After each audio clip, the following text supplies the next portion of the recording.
एक टीचर जिसकी उम्र 23 साल होती है और एक लड़का जिसकी उम्र 13 साल बताई जा रही है। वो टीचर उसी लड़के से प्रेग्नेंट होती है, अपने पेट में 5 महीने का बच्चा रखती है और उसी लड़के को लेकर भाग जाती है। हेलो, नमस्ते, अस्सलाम वालेकुम, सत श्री अकाल, कैम छो, भारत माता की जय। आज की जो हमारी कहानी है वो गुजरात राज्य के सूरत एक शहर की है। होता ऐसा है कि एक टीचर होती है जिसकी उम्र 23 साल के आसपास बताई जा रही है। वो कॉलोनी में बच्चों को पढ़ाती रहती है। तो ऐसा कुछ टाइम वो कई सालों तक घर घर जाके पढ़ाती है, जिसमें वो भी एक लड़का होता है जिसको वो घर में पढ़ाने के लिए जाती रहती है। लेकिन कुछ समय के बाद वो कहती है कि आप इन बच्चों को हमारे घर पे भेजिए, हम अपने घर पे ही पढ़ाएंगे। वो लड़की जो होती है, वो जो टीचर होती है, वो अपने घर पे अकेले रहती है, उसके फैमिली कहीं और रहते हैं। उसके बाद बच्चे वहां पढ़ने के लिए जाते हैं, साल दर साल साल बीतते हैं। तो बच्चे जो होते हैं, बहुत बच्चे जाना वहां बंद कर देते हैं किसी कारणवश, जैसे क्लास ऊपर क्लास में चले गए। लेकिन वो जो लड़का होता है वहाँ क्लास नहीं छोड़ता, वहां जाता ही रहता है। वो जो बच्चा होता है पढ़ने में कमजोर भी होता है। उसके फैमिली वाले उसे हमेशा डांटते रहते हैं, मारते रहते हैं कि तुम पढ़ाई करो। लेकिन वो जो लड़का है वो बदमाश होता है, लड़ाइयाँ करना और इधर उधर की चीजों में ज्यादा टाइम स्पेंड करना उस लड़के की आदत होती है। होता ऐसा है कि 25 अप्रैल 2025 को वो जो टीचर होती है वो बोलती है उसे कि तुम आज जो आना मेरे साथ पढ़ने के लिए मेरे पास, तो अपने साथ कुछ कपड़े लेकर आना। तो लड़का मान जाता है और उस लड़के को लेकर भाग जाते हैं। लोग भाग जाते हैं, कई दिन हो जाते हैं और ये इन दोनों का कुछ पता नहीं चलता। ये जो लड़की होती है, ये जो अपना सिम है ये तोड़ के फेंक देती है, लेकिन उसी फोन में एक नया सिम लगाती है। तो पुलिस वालों को पता चल जाता है और इन्हें गुजरात और राजस्थान के बॉर्डर से 30 अप्रैल 2025 को सुबह 4 बजे के आसपास पकड़ लिया जाता है। फिर पकड़ने के बाद उन टीचर को, उस बच्चे को पुलिस चौकी लाया जाता है और पूछताछ होती है। तो वहां ये पता चलता है कि जो टीचर है उसके पेट में 5 महीने का बच्चा है और वो बच्चा किसी और का नहीं, ये जो 12 साल का बच्चा है, इसी बच्चे का बच्चा है। पुलिस वाले शौक कि 12 साल का बच्चा है, इसने तुम्हें कैसे प्रेग्नेंट कर दिया।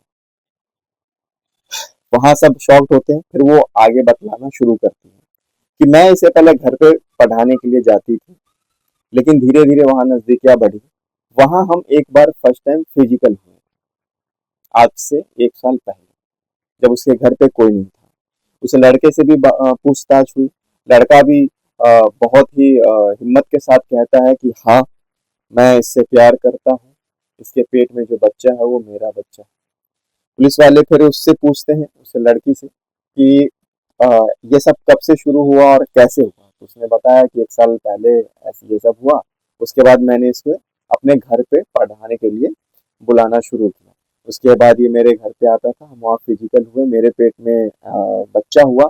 मैंने ये बात इससे कही तो इस लड़के ने मुझे ये कहा कि मेरे भी घर में लोग मुझे गुदानते नहीं हैं, इज्जत नहीं करते हैं, तो मैं घर छोड़ के तुम्हारे साथ जाने के लिए रेडी हूँ। तुम मुझे जहाँ लेकर जाओगी मैं तुम्हारे साथ जाऊंगा। वो ऐसा लड़का कहता है। लड़की कहती है कि मेरे भी घर में मेरी शादी की बात चल रही है, मैं भी घर वालों से काफी परेशान हूँ। सो एक काम करते हैं, हम दोनों भाग जाते हैं। लड़का भी बोलता है ठीक है, हम दोनों भाग जाते हैं। ये लोग प्लान करते हैं और 25 अप्रैल 2025 को ये भाग जाते हैं। भागने के बाद ये लोग सूरत के रेलवे स्टेशन पे जाते हैं और वहां बैठे रहते हैं, घंटों बैठे रहते हैं और सोच रहे होते हैं कि हम कहाँ जाएं। ट्रेनें आ रही हैं, जा रही हैं, आ रही हैं, जा रही हैं, लेकिन ये दोनों बैठे हुए हैं।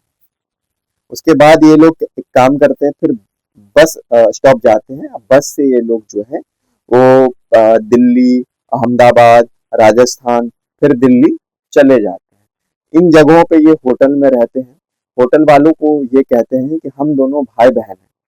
होटल वाले भी मान जाते हैं, क्योंकि जो एज होता है उसमें जमीन और आसमान का फर्क होता है। क्योंकि क्योंकि वो 12-13 साल का है और वो 23 साल की है।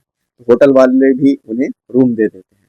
उसके बाद वहाँ वो काफी फिजिकल रिलेशन बनाते हैं बाहर तो भाई बहन दिखाते हैं और अंदर कमरे में जाने के बाद पति पत्नी की तरह वो रहना शुरू कर देते हैं।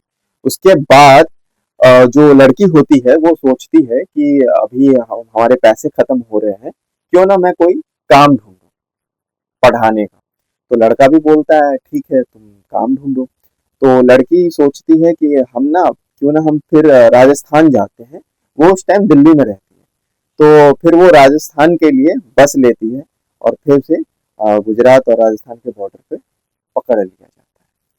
तो पुलिस वाले छानबीन करते हैं और जिन होटलों में ये लोग रुके थे वहां भी छापा मारते हैं। लड़कों का टेस्ट भी होता है कि क्या सच में ये लड़का किसी लड़की को प्रेग्नेंट कर भी सकता है या नहीं कर सकता है। तो पता चलता है कि हाँ वो प्रेग्नेंट कर सकता है। लड़की का टेस्ट होता है कि क्या ये बच्चा उसी का है, तो वहां भी पता चलता है कि हाँ ये बच्चा उसी का है। उसके बाद लड़की को तो हिरासत में ले लिया जाता है और लड़के को बाल सुधार संस्थान में भेज दिया जाता है। फिलहाल अभी उसका इलाज हो रहा है। बहुत ही सोचने की बात है कि हम किस समाज में रह रहे हैं, हमारे आसपास कैसे लोग रह रहे हैं। गुरु जिसपे किसी के पापा और मम्मी आंख बंद करके विश्वास करते हैं कि गुरु बच्चों को रास्ता दिखाता है, ज्ञान का रास्ता। और वही गुरु, पहले तो टीचर का हम लोग सुन रहे थे कि एक मेल टीचर ने एक फीमेल स्टूडेंट के साथ ये सब किया, और अभी फीमेल टीचर वो भी 12 साल के बच्चे के साथ ये सब चल रहा है। ये कहानी सुनाने का मकसद किसी के भावनाओं को ठेस पहुंचाना नहीं था, बस जागरूक करना था, सतर्क करना था। धन्यवाद।